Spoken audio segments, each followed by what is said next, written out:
Përse shqiptarët thonin ne dum babën në prag të pavarësisë që do shpallej nga Ismail Qemali. Shqiptarët donin të mbeteshin me Turqinë. E konsideronin veten turq, bij të sultanit.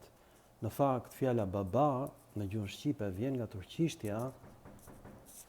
Proshe çekaq!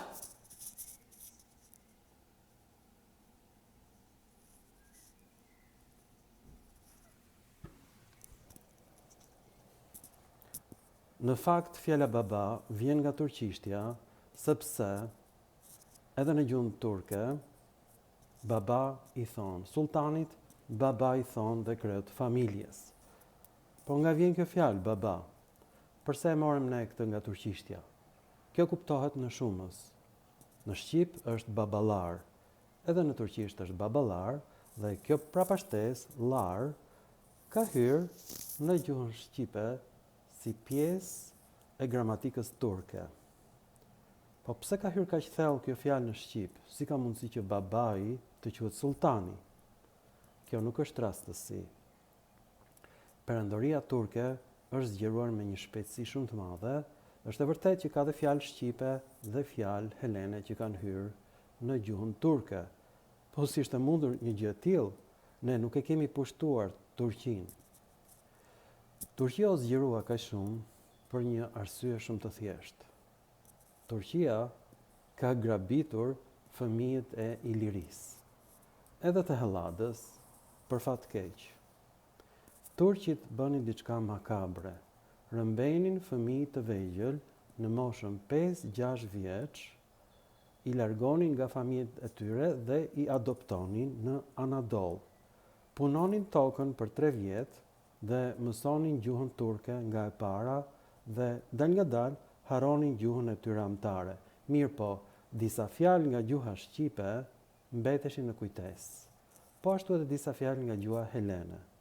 Kjo është arsye që ka kaq shumë fjalë nga helenishtja dhe nga shqipja që kanë hyrë në turqisht. Por në anasjelltas, baba quhej sultani. Këta fëmijë quheshin fëmijët e sultanit, sepse sultani nuk i besonte kurrë njerëzve të tij.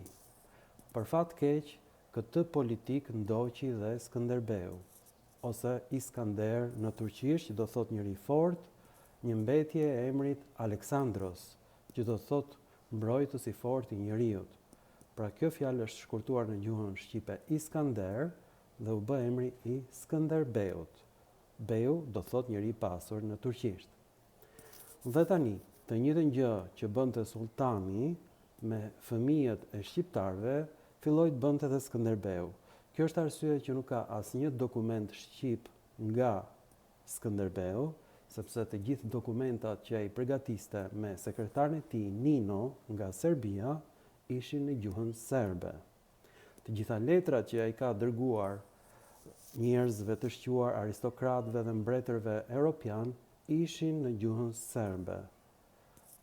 Sekretari i Thesarit ka qenë gjithashtu serb, sepse Skënderbeu nuk ju besonte bashkëdhetarëve të tij dhe këtë mënyrë aziatike të mendimit e ka marrë nga vetë sultani turk, i cili nuk ju besonte njerëzve të tij.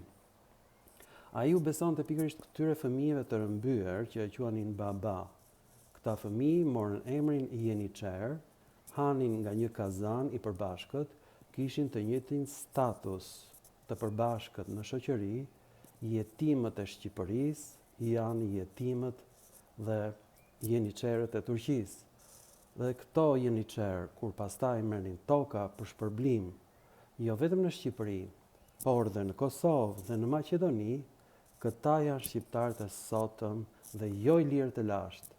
Prandaj, gati 1/3 fjalorit në gjuhën shqipe është nga gjuha turke dhe të gjitha fjalët për njerëzit tanë të dashur, halla, tezja dhe baba, vijnë nga gjuha turke, për shkak se këta jeniçer rivendosen mbas luftrave të ndryshme në tokat e fituara nga perandoria turke. Pra populli shqiptar është zgjeruar dhe nga gjuha turke ne na kanë mbetur pikërisht emrat e familjarëve tanë turq, në familjet ku ata ishin adoptuar.